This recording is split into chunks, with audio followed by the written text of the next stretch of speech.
Disney Audio Entertainment presents The Rocketeer.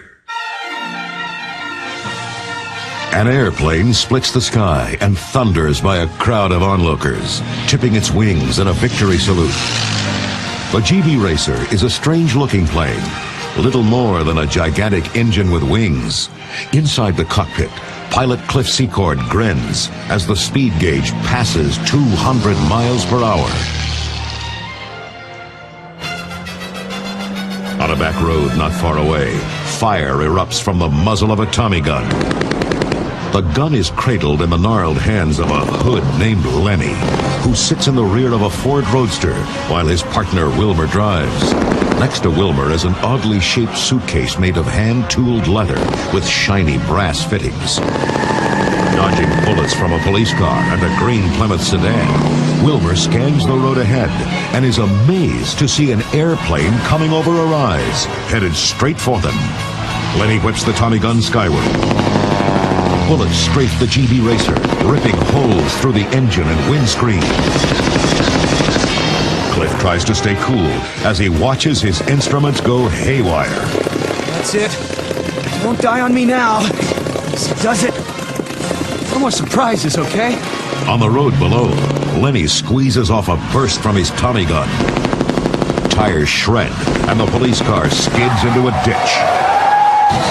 Another burst rips through the Plymouth's grille. Steam belches from the radiator, and the car slows to a crawl. Inside, FBI agent Francis Fitch turns to his partner, Jake Wooly Walensky, and shakes his head grimly. He ain't gonna make it. The Roadster disappears in a hail of FBI gunfire. A few minutes later, Wilmer pulls into a hangar at the airfield, figuring Lenny can fly them to safety. But when the car stops, Wilmer sees Lenny slumped back in the rumble seat, staring skyward with glazed eyes. Lousy feds. As Wilmer's mind races, his gaze falls on a streamlined metal vacuum cleaner with fins.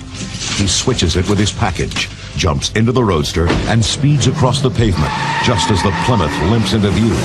Agent Fitch leaps out of the Plymouth and fires at the fleeing Roadster. At that moment, the GB appears over the treetops, trailing a plume of smoke. Wilmer glances back at his pursuers, and a bullet smacks into his shoulder. He looks ahead, just in time to see the GB right on top of him. Wilmer jumps from the car and bounces across the asphalt as plane and Roadster collide, tearing off the GB's landing gear. The plane belly flops on the runway in a shower of sparks, while the car slams into a fuel truck and erupts into a ball of flame. The GB's mechanic, P.V. Peabody, races out, followed by his assistants. Goose! Give me a hand! Get the flames out now before they hit the fuel tank! Working with fire extinguishers and crowbars, Peavy and his men pull Cliff to safety. Across the way, Agent Fitch confronts Wilmer, who is being loaded into an ambulance. Your pal in the rumble seat's playing his harp. If you make it to County General, your next stop's Alcatraz. So spill. Where's the package? Blown to bits. Go look for it. Get him out of here.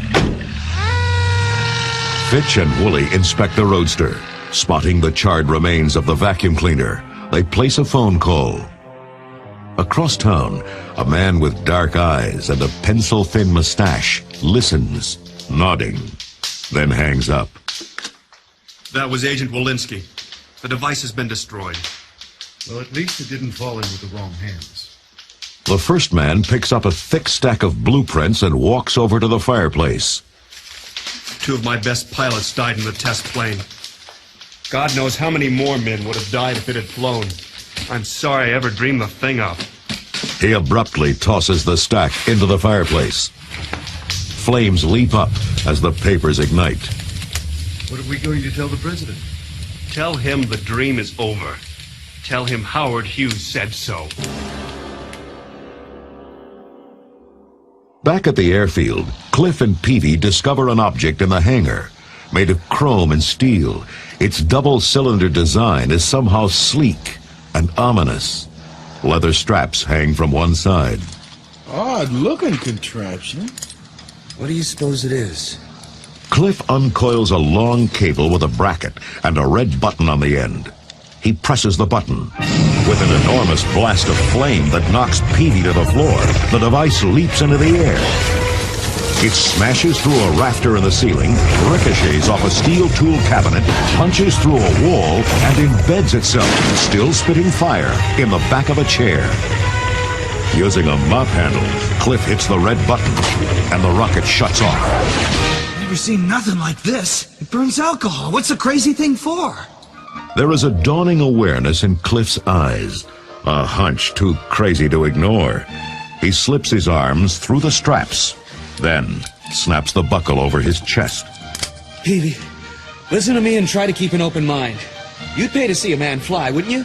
Whoever this belongs to isn't gonna let us keep it. This is what all the shooting was about today. I don't want to keep it. Just borrow it for a while. This is nuts. Just a week or two. As soon as we can afford a new plane, we'll give the gizmo back, I swear. I think you need your brains counted. I think we need a helmet. Inside a mansion in the Hollywood Hills, a tall, elegant man balances a glass of champagne in one hand and a fencing sword in the other. He eyes his visitor, gangster Eddie Valentine. We have to find out what happened to the rocket. Wilmer's the only one that knows for sure. Then we shall have to ask him. Look, I got half a mind to pull out. My boys are getting bloody on this, and I don't like it. What you fancy has no bearing here. You'll live up to your contract, or I'll find another small-time hoodlum who can. Yeah? Well, what I don't fancy is taking any more nonsense off a limey fruitcake like you. There is a silver blur, and Eddie finds the glittering point of a sword pressed to the hollow of his throat. The tall man's eyes are ablaze. If we find the rocket, consider your price double. Fair? Fair. Good evening, Mr. Valentine. Later that night, cops and nurses bustle about outside a room at County General Hospital. Beyond the door, Wilmer dozes, alone. A window next to his bed opens, and an immense, twisted figure slips inside. Huh? Who's that? Who's that? It's you. Tell your boss I don't answer to nobody but Eddie. Okay, ease off. I pulled the switch, see? I got the dingus stashed good. At the airfield. The Hangar 3. Near some old plane. No, don't!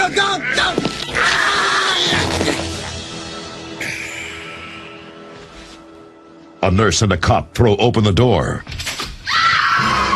They see Wilmer hanging suspended above his bed, dangling from the traction gear, eyes dead and staring. Beside the bed, the curtains flutter like ghosts. At the Bulldog Cafe in Hollywood, Cliff Secord sits with his girlfriend, aspiring actress Jenny Blake, and some of the airplane mechanics. Cliff and Jenny have just seen a new movie by matinee idol Neville Sinclair. As they talk, Millie, the owner, makes the rounds, pouring coffee. Elegant dining here at the Bulldog.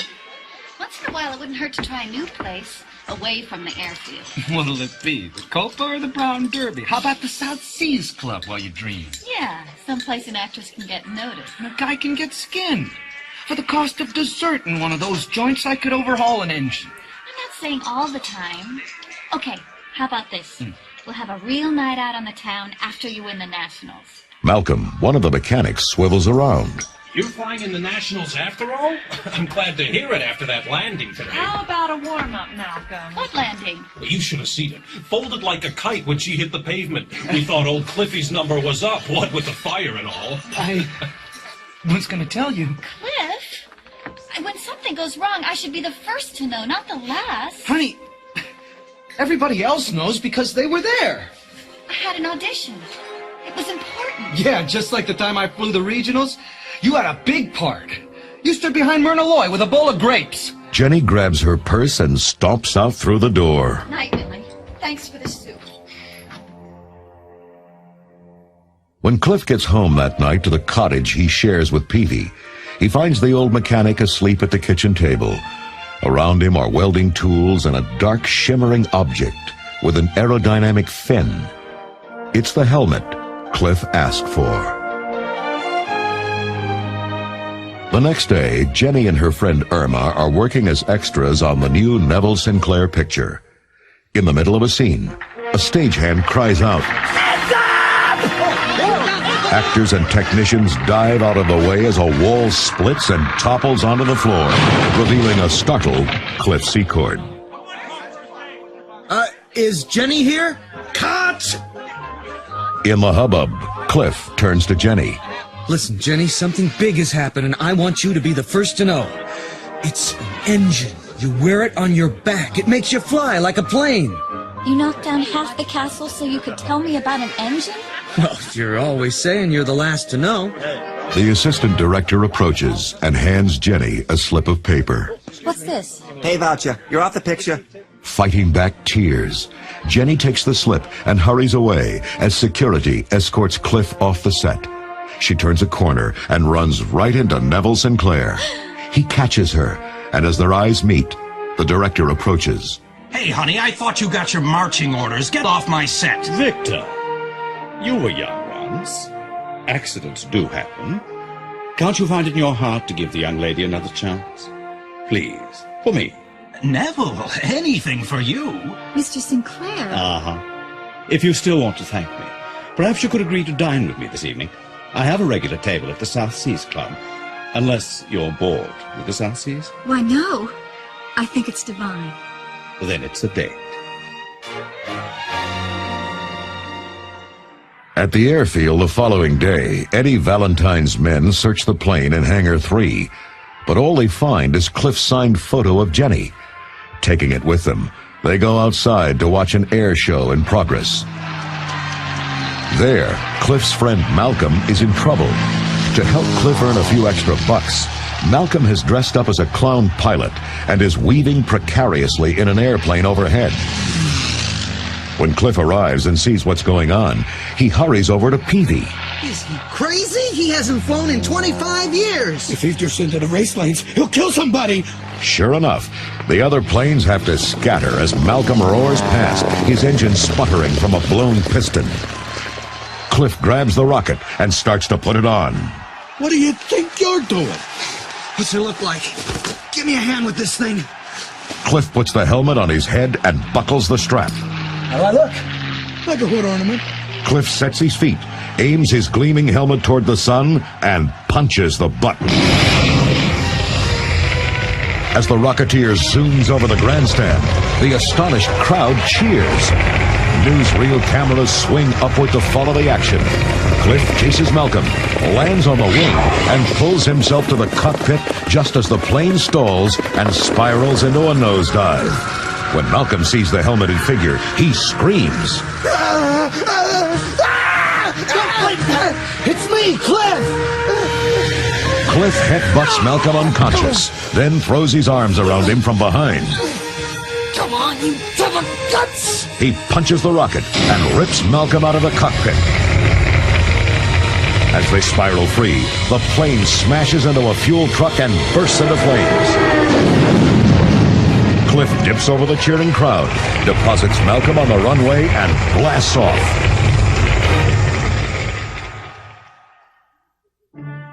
That night, newspapers all over town trumpet the story of the Rocketeer. Extra! Extra! Read all about it! Man flies without plane! In a cottage across town, Peavy sits at the kitchen table. Before him lay the strange rocket device and a crudely drawn schematic. Peavy is just completing the schematic when... Cliff? He covers the rocket just as a twisted giant of a man enters the room. With a swipe of one huge mitt, the man sends Peavy crashing to the floor. Oh! Just then, Cliff drives up on his motorcycle and hears the commotion inside. He lowers his shoulder and charges the door. It's yanked open at the last minute, and Cliff goes sprawling on a coffee table. The giant grips him by the neck and shakes him like a rag doll. Where is that? Sure you got the right house? Snarling, the giant jams Cliff's head through the ceiling. But before he can do anything else, he's blinded by a dozen headlights. Secord! Peabody! Open up! FBI! The giant throws Cliff aside, draws twin .45s, and fires on the front door. A G-Man falls, and Agents Fitch and Walensky dive for cover. As they return fire, the big man lumbers out the back door, grabbing Petey's schematic on the way out and stuffing it into his pocket. In the confusion, Cliff and Petey snatch the rocket and helmet, jump a hedge, and disappear into the darkness.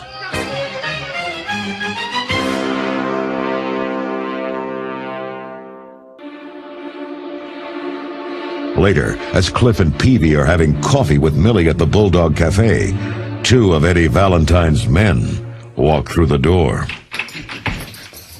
What can I do for you, gents? We're looking for a pilot named Cliff Secord, ma'am. Anybody here know him? Haven't seen him around.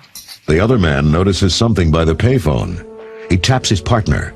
Johnny pulls Jenny's photo from his pocket and compares the signature with the one on the wall by the phone. They are both circled with a heart. He dials the number next to the signature and reaches Jenny's roommate. When he hangs up, he's grinning. Rusty, this will slay you. Guess where the dish went? She's with the lining at the South Seas Club. As the men hurry out the door, Cliff ducks into the cafe storeroom. Peavy looks on while he pulls out the rocket. Cliff, no, not again. Half the city's looking for us. I can fly to that nightclub in 5 minutes and nobody can follow me. Peavy fingers a crease in the rocket's housing. She caught a ricochet.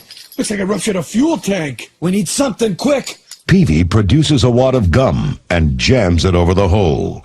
How about a little luck?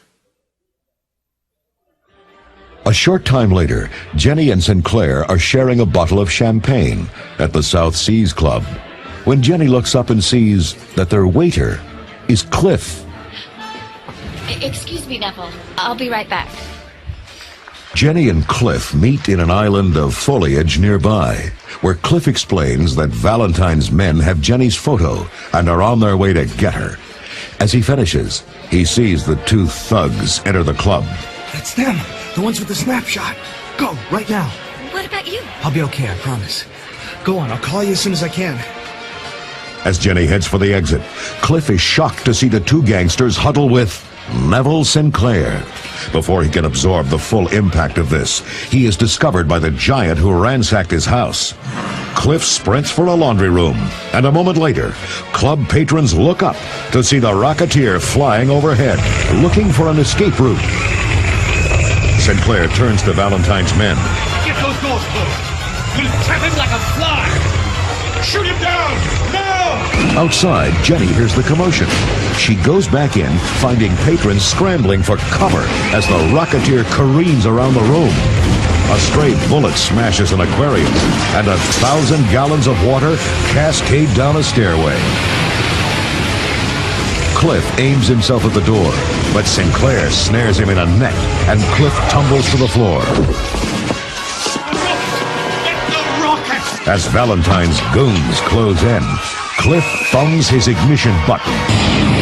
He shoots straight up, and at the last minute sees a skylight in his path. He throws his arms over his head. The thugs aim and fire, stitching a line of slugs through the dark.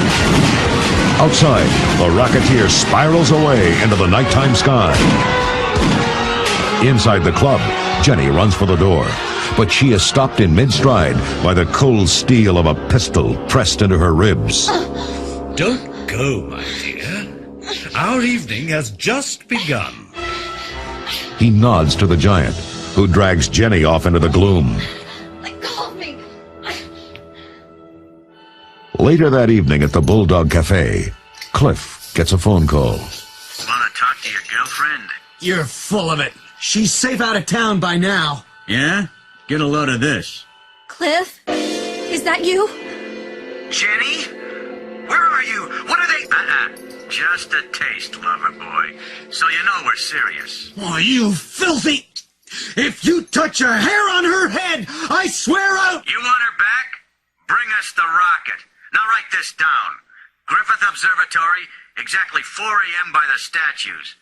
We'll be waiting. And Secord, come alone, or the girl's dead. As Cliff hangs up, the doors of the cafe are kicked in. 4 G-men rush inside, followed by FBI agent Fitch. He saunters up to Cliff and grins. Remember me? The next morning, 2 hours before sunrise, 4 cars pull up to Griffith Observatory. Sinclair and his giant bodyguard emerge from one, holding Jenny. Valentine and his men get out of the other cars, looking skyward. Here he comes! A shooting star streaks across the heavens, growing brighter by the second. A moment later, the Rocketeer touches down on the grass and confronts Sinclair. The actor holds a Luger to Jenny's head and demands the rocket. First, you give Jenny your car keys. When she's driven down the hill, It's your basic Hollywood Western, Secord. When the bad guy has the girl and the gun, the sheriff's got to give up his horse. What if the sheriff tells the Indian chief that the bad guy's a Nazi? Adolf and his goose-stepping rats? Now, listen. No, you listen. I may not earn a straight buck, but I'm 100% American. Then be a bloody honest Yank and honor your contract. We don't honor foreign contracts. I'm taking the rocket. You and what army? Sternatelen, ergreifen. To everyone's amazement, 20 German commandos rush from the bushes, toting machine guns. Sinclair grins at Cliff. You forgot your Western again. Always more bad guys hiding in the rocks. Ergreifen die Rakete, schnell!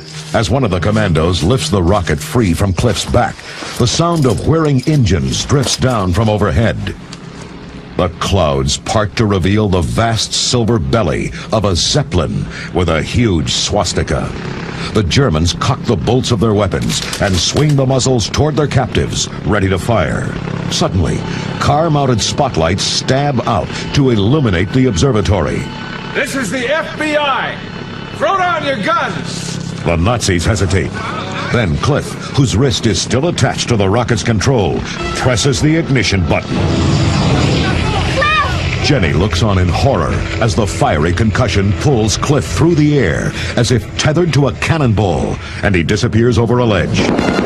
Suddenly, all heck breaks loose. Lousy Krauts! Let him have it, boys! Walensky turns to Fitch. Now I've seen that Jenny Valentine and his mugs on our side! Watch the Zeppelin! Hit the bag roll and it'll fly us all! A ladder is lowered from the airship. Sinclair and the giant scramble up into the gondola, dragging Jenny behind. They're met by a Nazi agent. I have her! That stupid Rocketeer will come to us! Now get this ship above the cloud! On the ground, the combined forces of the FBI and Eddie Valentine have overwhelmed the last of the commandos. Valentine and Wooly watch in dismay as the escaping Zeppelin lifts toward the clouds. Do something, G-Man! We're losing them! Maybe not!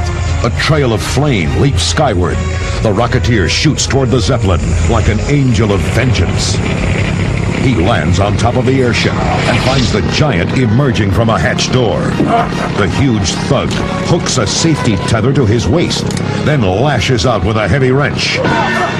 Staggered by the impact, Cliff cries out in terror as he disappears over the side. A moment later, he rockets up from the other side. His helmet striking the surprised giant squarely in the chest. The big man tumbles over the edge. In the gondola, the captain is fighting to control the Zeppelin. We're losing altitude. We have to get above the range of their pursuit plane. We are flying, Herr Sinclair! The captain is interrupted as the giant swings down from above, smashing through the gondola windows. Like a wrecking ball, Luthor strikes a Nazi agent, propelling the man out the door and into space. The giant dangles on his tether like a broken marionette, staring lifelessly into the cabin. Sinclair turns to the captain. Do I have to fly the ship myself? Keep us on course or you're next out the door. All at once, the roof hatch drops, and Cliff leaps into the cabin. Jenny! Sinclair places the muzzle of his automatic beneath Jenny's chin. I had a belly full of you and your cheap heroic Secord. You hand over the rocket, or I'll blow her brains all over the cabin. Cliff, don't give in to him! I have to. Cliff slips the rocket from his back.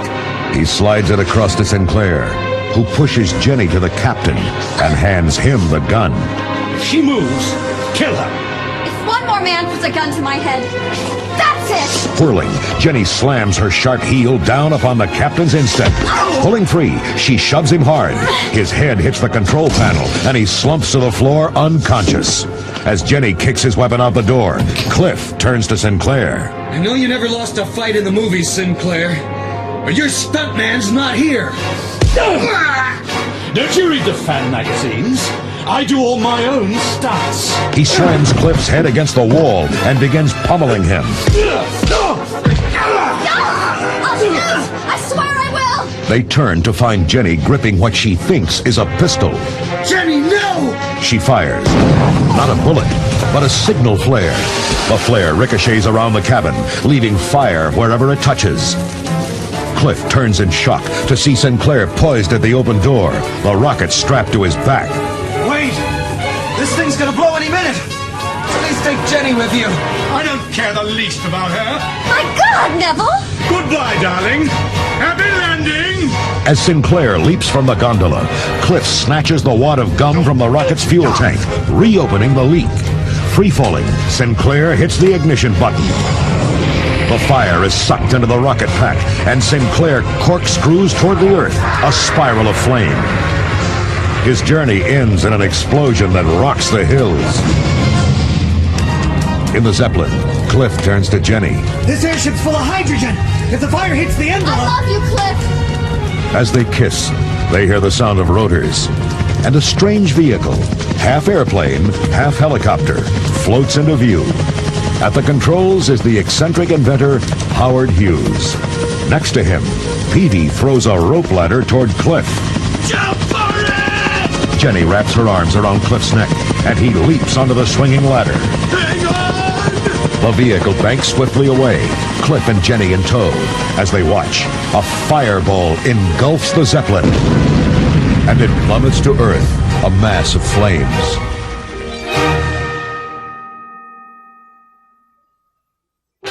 The next morning, Cliff, Jenny, and Peavy sip coffee at the Bulldog Cafe. Suddenly, a familiar droning fills the sky. They rush outside to see a brand new GB racer taxi forward. Howard Hughes emerges. She's a beauty, Mr. Hughes. Thanks. Built her myself. He shakes Cliff's hand and heads for a waiting limousine. See you around, Rocketeer. Two of Hughes' assistants peel a strip of tape off the side of the plane to reveal the words, Pilot Cliff Secord. Hughes and his men climb into the limousine and drive off. I didn't get a chance to thank him. He saw it in your face, kid. Cliff, I have something for you, too. Actually, it belongs to Peavy. I found it while I was being held at Sinclair's house. She takes a folded paper from her purse and hands it to the old mechanic. It's the schematic Peavy had drawn of the rocket pack.